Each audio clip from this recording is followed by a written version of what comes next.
Okay, இதுல 3 விஷயம் நம்ம நோட் பண்ணணும். நம்பர் 1, மனசுல இந்த ரெண்டாவது மனசுல is volume lesser.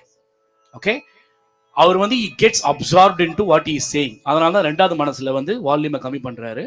Okay, and ஒரு மாதிரியா இருக்கு,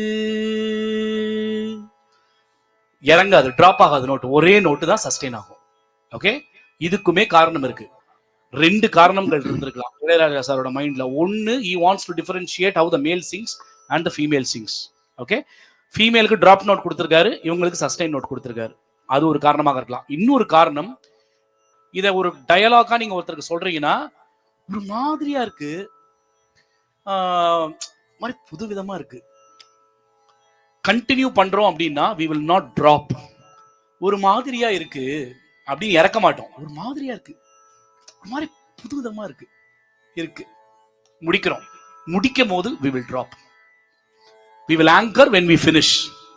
So this might also be a reason to give that lyrical value to the song and also the feel which is required for that those particular lines.